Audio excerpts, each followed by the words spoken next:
안녕하세요. 차라리 남들 하는 것처럼 남자가 집 해오고 저는 혼수만 해오고 그랬으면 차라리 괜찮았을 거예요. 반반 결혼을 하기로 했으면 당연히 두 사람 사이에 싸울 일도 없고 결혼 준비하는 게 평탄할 거라 생각했습니다. 남자친구와는 연애 결혼을 하기로 했습니다. 저희가 꽤나 길게 만났거든요. 칼같이 절반으로 나눠서 따지고 하는 연애는 아니었어요. 하지만 연애 시작할 당시에는 남자친구 상황이 좋지 않아서 제가 돈을 좀 더 쓰기는 했습니다. 남자친구가 그래도 이따금씩 일용직 아르바이트 같은 거 하면서 돈을 낸 적도 있었습니다. 남자친구가 직장을 구한 뒤에는 남자친구가 돈을 더 낼 때도 있었고 서로 나름 합리적으로 연애를 하고 있었습니다. 그래도 굳이 연애하는 동안 쓴 돈을 따지자면 남자친구가 직장이 없던 시절 대부분의 비용을 제가 부담을 해왔기 때문에 제가 조금 더 쓰기는 했네요. 남자친구가 염치가 없지는 않아서 그때 제가 돈 많이 쓴 것도 알고 있어요. 결혼 이야기가 나오면서 남자친구가 데이트 비용으로 돈을 더 쓴 게 있는데 그 돈을 어떻게 하면 좋겠냐고 물어온 적도 있었거든요. 저는 거기에 대해서는 길게 말하지 않았어요. 어차피 결혼까지 생각한 사이인데 돈 몇 푼 때문에 네 돈 내 돈 딱 가르고 싶지도 않았고 어차피 결혼하면 그 주머니가 되는 거잖아요. 당장 제가 남자친구한테 돈 얼마 받는다고 해서 저희 두 사람 총 재산에는 달라지는 게 있던 게 아니니 크게 신경 쓸 일도 아니라 생각했어요. 좋은 게 좋은 거라는 말도 있고 사실상 저희가 어려울 때 서로 도우며 연애를 해왔기 때문에 결혼까지 결정하게 된 거라는 확신도 가지고 있었기 때문이지요. 계산에 있어서는 확실한 모습에도 무슨 일이 생기거나 한다면 공평하고 현명한 결정을 내리는 사람이겠다. 그렇게 믿어 의심치 않았습니다. 그런데 결혼은 현실이라는 게 참 맞는 말이다 싶었어요. 저희가 연애하는 동안에는 괜찮았는데 결혼 이야기 나오고부터 본격적으로 결혼 준비를 시작하면서부터는 마찰이 생기기 시작하더군요. 결혼은 연애하면서도 그래왔듯이 반반 결혼을 하자고 이야기가 나왔습니다. 그런데 서울에서는 대출 없이 매매는커녕 전세를 구하기도 힘들겠더라고요. 대출을 알아봐야 하나 어떻게 해야 하나 골머리를 썩고 있는데 저희 어머니께서 인생에 한 번뿐인 결혼인데 어른들한테 손 벌리는 게 부끄러운 게 아니라고 도와주겠다고 이야기를 해오셨습니다. 어차피 제가 외동인데다가 저희 부모님이 노후 준비도 다 끝나 있던 상황이었기 때문에 크게 개의치 않아 하셨어요. 그냥 주신다고까지 했던 돈이지요. 그런데 남자친구와는 반반 결혼을 하자는 이야기를 나누고 있었는데 막상 제가 친정에서 큰 돈을 가지고 오면 남자친구한테는 그게 부담이 되지 않을까 싶었습니다. 제가 알고 있던 바로는 남자친구 집이 그렇게 넉넉한 편은 아니거든요. 그래서 남자친구가 취직 준비하던 시절에도 일용직 아르바이트를 해서 생활비를 충당을 해야 했었던 거고요. 이미 저희끼리 반반 결혼을 하자고 결정을 내린 상황에 제가 집에서 얼마를 가져오기로 했으니 너도 받아오라고 반반 결혼하자고 말을 할 수도 없는 노릇이었지요. 사실 아직도 남자가 가족을 부양한다는 풍토가 있는데 괜히 그걸 가지고 자존심을 건드리고 싶지도 않았습니다. 그래서 어차피 대출을 알아보고 있던 상황이었으니 일단 급한 대로 어머니께 돈을 빌린 걸로 해서 전셋집을 구하자고 했습니다. 따지고 보면 은행에서 빌리는 것보다 더 싼 이자로 만들 수 있고 사실상 엄마 돈이기 때문에 이자며 원금이며 대출 상환하는데 그렇게 부담을 느낄 필요도 없는 상황이었으니 말이에요. 그래서 제 돈과 어머니에게서 빌려온 돈을 합쳐 전셋집을 구하기로 하고 대신 남자친구한테는 결혼식 비용, 신혼집에 들어갈 가정과 결혼 후에 같이 쓸 자동차를 해오면 어떻겠냐고 제안을 했습니다. 저는 가장 골머리를 썩히던 문제였던 집이 해결되었으니 남자친구가 당연히 기뻐할 줄 알았어요. 그런데 남자친구는 언짢은 표정을 지으면서 아무리 생각해도 계산이 맞지 않는 것 같다면서 두 눈의 상심지를 켜고 달려들더라고요. 무슨 계산을 말하는 건가 싶었어요. 대출받기로 한 돈 대신에 저희 어머니에게 빌려오는 거고 결국 남자친구와 제가 똑같이 돈을 내서 반반 결혼을 하기로 한 건데 왜 시당초에 계산을 하고 말고 할 게 있나 싶었습니다. 사실상 따지고 보면 제가 몇 배나 넘는 돈을 해오는 건데 말이지요. 남자친구는 어이없는 걸 가지고 불공평하다고 하더라고요. 저는 왜 원금이 보장되는 집을 하고 자기한테는 써버리면 땡인 결혼식 비용을 하라고 하느냐고요. 자동차도 가전도 일단 사자마자 저희 손에 들어오고 나면 중고가 되는 거 모르냐면서 따지고 보면 자기가 손해라고 하는 겁니다. 다른 걸 이야기하는 게 아니고 결혼 이야기잖아요. 계산이 철저한 사람인 건 잘 알겠지만 애초에 지금 남자친구가 이야기하는 건 이혼할 때 자기가 손해보는 거 아니냐고 하는 말이나 마찬가지잖아요. 애초에 결혼 이야기를 하는데 불공평하다고 우기는 부분이 이혼하게 된다면 자기가 손해보는 거 아니냐고 따지고 있는 건데 그렇게 확신 없는 결혼을 애초부터 왜 하자고 드는 건지 싶었어요. 하지만 더 길게 이야기하고 싶지도 않았고 별 같자는 이유로 네가 손해내? 내가 손해내 같이 따지고 들면 저도 똑같은 사람 되는 것 같아서 어떻게 하길 원하냐고 물어봤어요. 남자친구 말이 세상이 변했어도 남자가 집 해오고 여자가 혼수해오는 게 그림이 맞지 않냐고 하면서 제가 결혼식 비용과 혼수 자동차를 해오고 자기 돈은 전세금에 보태겠다는 겁니다. 그 말도 어이가 없었지요.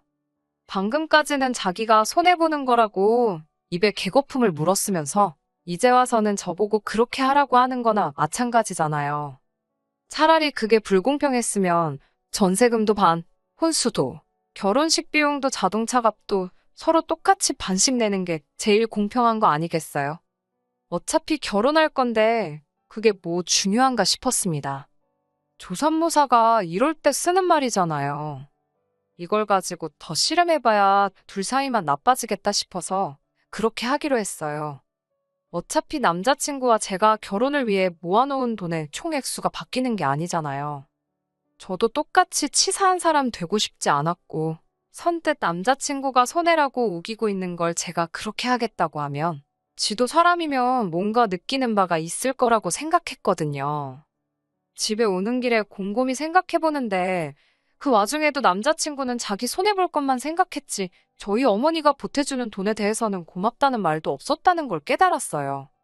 사실상 전세금이 한두 푼이 아닌데 저희 어머니도 이자도 낮게 저희한테 빌려주시는 것보다 그냥 은행에 넣어놓기만 해도 더 많은 이자를 받으니 가장 손해보는 건 저희 어머니인데 말이에요. 아무튼 결혼 비용에 대해서는 얼추 정리가 되었고 각자 회사 때문에 바빠서 결혼 준비로 알아봐야 할 것들은 각자 시간을 내서 알아보기로 했습니다. 그리고 얼마 지나지 않아서 남자친구와 다시 만나 가정가구 같은 혼수들을 어떻게 할지 결정하기로 했어요. 남자친구가 혼수 목록이라고 하면서 자기가 정리해온 걸 저한테 들이밀더라고요. 그런데 혼수 리스트라고 하기엔 너무 이상하더라고요. 별 5개로 유명한 값비싼 돌침대 하나하고 최신식 세탁기와 건조기만 덩그러니 적혀 있고 에어컨이라든지 냉장고라든지 필요한 가전들은 하나도 들어가 있지 않았거든요. 등이 베겨서 바닥에서도 못 자는데 무슨 돌침대냐고 남자친구한테 곧바로 물어봤습니다. 게다가 어차피 지금 들어가는 곳이 전세로 들어가는데 괜히 무거운 돌침대를 해야 하냐고 물었지요. 그리고 저희가 들어가기로 한 전셋집이 오래된 아파트인데다가 베란다가 엄청 작게 나와 있는 구조라서 건조기는 따로 설치를 못한다고 들었어요. 건조기를 설치하려면 주방 쪽에다가 따로 공사를 해야 한다고 들었거든요. 전셋집인데 저희가 구조까지 바꿔가면서 들어갈 필요가 없어서 집주인도 세탁기는 적당한 걸로 옵션에 추가를 해주겠다고 이야기가 다 끝난 상황이었습니다. 그런데 세탁기랑 건조기는 또 웬 말이냐고 같이 물어봤지요. 그랬더니 남자친구가 우리 쓸 게 아니고 자기 엄마 해줄 거라고 하더군요. 시집 오는데 시부모님 가전 정도는 해와야 하는 거 아니냐고 아주 당당하게 말하더라고요. 예비 시어머니, 그러니까 지 엄마가 요즘 허리가 안 좋은데 돌침대 광고를 보고는 저런 데서 자면 허리가 싹 낫겠다고 하셨다더라고요. 그래서 침대를 해주려고 했는데 부영 통돌이 세탁기에 허리 숙여서 빨래 건지는 모습 보니까 이게 침대만 바꿔준다고 어머님 허리가 나아질 게 아닌 것 같다는 생각이 들었대요. 그래서 가전 알아보다 보니 다른 건 몰라도 로봇 청소기랑 건조기만 있어도 집안일 하는 시간이 대폭 줄어든다고 들었다고. 마음 같아서는 로봇 청소기도 해주고 싶지만 그러면 1,000만 원이 넘어가니까 자기가 양심상 로봇 청소기는 뺐다고 아주 생색을 내는 겁니다. 세상에나 제가 오래 산 건 아니지만 그래도 30평생 살면서 수많은 헛소리를 들어왔는데 이보다 더한 건 없지 싶었어요. 남자친구한테 너는 우리 집에 사위로 들어오면서 뭘 해오려길래 나한테 이런 걸 해오라는 거냐고 따져 물었지요. 원래는 제가 짓고 있어야 할 어이없는 소리 하고 있네. 이게 뭔 개소리야? 하는 표정을 남자친구가 짓고 있더라고요. 그러면서 저보고 뭘 착각하고 있는 거 아니냐입니다. 남자는 장가를 가는 거고 여자는 시집을 오는 거 모르냐고 하더라고요. 가는 사람이 선물 사들고 가는 거 본 적이 있느냐고. 당연히 오는 사람인 제가 뭘 해와야 한다고 자신의 참 목소리로 말하더라고요. 지금 무슨 소리 하는지나 알고나 있냐고 저도 이번에는 참지 않고 싸울 기세로 한마디 했습니다. 그제서야 남자친구는 제 눈치를 보더니 지 가방에서 혼수 카달로그를 꺼내더라고요. 그러더니 너도 한번 골라보라는 겁니다. 생각해보니 제 말이 맞는 것 같다면서 저도 시집 오기 전에 부모님께 효도나 한번 하라고요. 자기 돈으로 해주는 거니까 아까워하지 말고 고르라면서 엄청 선심 쓰듯이 말을 하더라고요. 이제 시집 오면 우리 집 식구가 되는 거니 어떻게 보면 마지막 기회니까 자기 눈치 보지 말라고 하는데 정말 어딘가에서 뚝 하고 제 인내심이 끊어지는 소리가 들렸어요. 누가 보면 네가 결혼 비용 다 하고 나는 몸만 오는 줄 알겠다고. 전세금도 딱 맞춰서 준비했는데 내가 우리 집에 이거 해주면 전세금은 무슨 돈으로 다시 맞출 거냐고 했지요. 고민도 생각도 단 1초도 하지 않고 뻔뻔하게 말하더라고요. 어차피 모자란 돈은 빌려서 하는 거 아니냐고. 빌린 돈이 1억이든 1억 1,000만 원이든 큰 차이 없다고 하면서 전세금에 모자란 건 지가 지 앞으로 대출을 받아서 채우겠다는 겁니다. 더 상대할 가치도 없었어요. 솔직히 이때 이미 이 결혼은 글러먹었구나 싶었습니다. 진작에 감가상각 운운하면서 결혼 비용 불공평하다고 노래를 할 때 알아봤어야 했는데 좋게 넘어가려고 했던 제 실수였지요. 그렇다고 그 자리에서 그냥 파혼하자고 하기에는 제 성에 차지 않겠더라고요. 어떻게든 이 자식이 땅을 치며 후회하게 만들어줘야겠다는 생각이 들었어요. 그래서 남자친구한테 말 안 해줬던 사실부터 말해줬습니다. 우리 엄마가 해주기로 했던 그 돈, 사실은 안 갚아도 되는 돈이라고요. 그래도 반반 결혼하기로 했으니까 너도 똑같이 우리 집에서 해오는 돈 맞춰서 오라고 했습니다. 안 갚아도 되는 돈이라는 이야기를 듣자마자 남자친구 두 눈이 동그랗게 변하더라고요. 계산 하나만큼은 빠른 인간이니 그 사이에 계산기를 다 두들겨 봤나 봅니다. 뭘 말하려고 하길래 입 다물라고 말하고 돈 똑같이 준비해서 연락하라고 말하고 집에 돌아왔어요. 집에 가자마자 어머니한테는 결혼 비용 해주기로 한 것 때문에 적금 같은 거 낄 필요 없다고 결혼 안 할 거라고 말했어요. 어머니는 왜 그러냐고 물으시다가 남자친구랑 있던 이야기 하니까 그 이야기 들으시고는 아쉬워하시는 기색도 없이 잘 결정했다고 하시더라고요. 세상에 결혼할 남자가 그놈 하나만 있는 것도 아니고 그런 놈하고 결혼하면 평생을 두고 후회할 거라고요.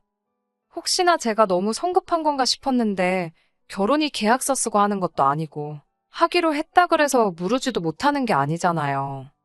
어머니까지 좋은 결정 내린 거라고 하시니 걱정도 사라지고 속이 다 후련하더라고요. 한 2주 정도 남자친구한테 전화 오는 거 다 무시했어요. 돈 준비되면 연락하라고 했는데 자기도 애가 탔는지 저희 집 앞까지 찾아왔더라고요. 이제 더 질질 끌기도 싫고 집까지 찾아온 김에 진짜 속에 담아놓은 말을 해줘야겠다 싶어서 따라 나갔습니다.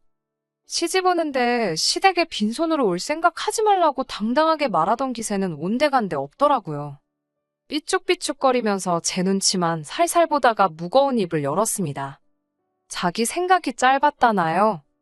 예비시모, 아니 그러니까 지네 엄마 돌침대며 건조기며 이야기했던 건? 자식된 마음으로 뭐 하나라도 더 해주고 싶은 마음 때문에 그랬던 거고 지네 엄마한테 물어봤더니 아들이 행복한 게 최고라며 그런 거 안 받아도 된다고 거절을 하셨답니다. 상황이 이렇게 되니 제 기분 풀어주려고 말을 바꾼 건지 누가 알겠어요? 제가 아무 대답도 안 하고 눈 동그랗게 뜨고 쳐다보고 있으니 제 기분 살피는 것처럼 쩔쩔매다가 또 입을 열더라고요. 어차피 처음부터 우리가 우리 금액에 맞게 다 맞춰서 잘 준비하고 있던 거 아니냐고. 전세로 구한 집이나 혼수나 자동차나 결혼 비용이나 다 우리 예산 안에 있던 거 아니냐고요. 그러니 자기가 제가 장모님 도움받아서 해오는 만큼의 액수를 해올 필요가 없는 거 아니냐대요. 아직 결혼도 안 했는데 무슨 장모님이냐고 마음에도 없는 소리 하지 말라고 말을 딱 잘라버렸습니다. 그리고 남자친구한테 네가 똑같은 돈을 해올 필요는 없다고 말해줬어요. 말을 딱 자를 때는 당황하다가 돈을 똑같이 해올 필요 없다는 말에 얼굴에 화색이 돌면서 그렇지, 그렇지 하면서 제 눈치를 보더군요. 그래서 제가 당연한 거 아니냐고 너는 나랑 똑같이 반반 결혼을 하는 건데 왜 너가 돈을 더 해와야 되냐고 했어요. 돈을 해와야 하는 건 너가 아니라 어머님한테 받아와야 되는 게 맞지 않냐고요. 대출을 받아가지고 오던지 어디서 훔쳐서 오던지 방법은 제가 알 바 아니겠냐고. 그 돈 해오면 나도 너네 어머님께 돌침되건 돌로 된 식탁이건 다 해다 주겠다고 했지요. 쩔쩔매는 꼴을 보고 있으니 맨 처음 반반 결혼 문제로 이야기가 나왔던 그 순간부터 쌓여있던 응어리가 단숨에 쑥 하고 내려가는 것 같아서 속이 다 후련했습니다. 애초에 남자친구가 그 어떤 해결책을 들고 온다고 한들 저는 이미 이 결혼을 할 생각이 없었으니까요. 대출을 받으면 자기 어머니가 이자 부담이 커서 안 된다. 이건 이래서 안 된다. 저건 저래서 안 된다 하면서 변명을 하더라니까요. 애초에 저희 어머니가 그 큰 돈을 선뜻 빌려주겠다 했을 때는 내가 받아오는 건 당연한 것처럼 여기고 적반하장으로 내 돈으로 자기 엄마 침대며 세탁기며 다 바꿔주려고 했던 주제의 말이에요. 이제 주제 파악은 됐냐고 딱 잘라 말했습니다. 너가 얼마나 효자인지도 알겠고 계산에 있어서 얼마나 철저한 사람인지도 알았으니 그냥 결혼은 없던 걸로 하자고요. 한동안은 다시 엄마 집에서 신세 져야 할 텐데 그냥 지금 모아놓은 돈으로 침대부터 바꿔드리라고 했어요. 효도는 꼭 결혼을 해야 할 수 있는 게 아니지 않냐고요. 아예 지금 싹 다 바꿔드리는 게 다음에 누가 될진 모르지만 너랑 결혼한다고 드는 사람이 있으면 같은 문제로 또 결혼을 뒤집어 엎어버릴 수는 없지 않냐고 말했어요. 별이 5개짜리 침대를 사줄 게 아니라 별 5개짜리 사람부터 되는 게 급선무겠다 한마디 해줬지요. 날 추운데 더 쓸데없이 시간 낭비할 일도 없으니 이제 그만 찾아오라고 집 앞까지 찾아와서 만나주는 건 이번이 마지막이라고 했습니다. 나중이라도 또 집까지 찾아오는 일은 없으면 좋겠다고 했어요. 요즘 안 좋은 뉴스도 많고 해서 걱정이 되기는 했어요. 한동안은 퇴근길에 지하철역에서부터 아버지가 저를 마중 나와주시고는 했습니다. 그런데 다행히 아무 일도 없이 안전이별한 것 같아요. 하기야 다시 집 앞까지 찾아올 깜냥이 있었으면 애초부터 돈 얼마에 벌벌 떨지도 않았을 거예요. 주제 파악시켜줘서 너무 후련하네요. 똥차가 아무리 세차를 하고 고쳐 쓴다고 해봐야 똥차일 테니 자기 분수를 알고 정신 차리고 살았으면 좋겠네요. 이젠 뭐 제가 알바는 아니지만 괜히 저같이 시간 낭비하는 사람이 없으면 싶어서 그런 생각이 드네요. 끝까지 들어주셔서 감사합니다. 오늘의 사연은 여기까지입니다. 구독과 좋아요, 알람 설정 부탁드리고 더 좋은 사연으로 다시 찾아뵙겠습니다. 감사합니다.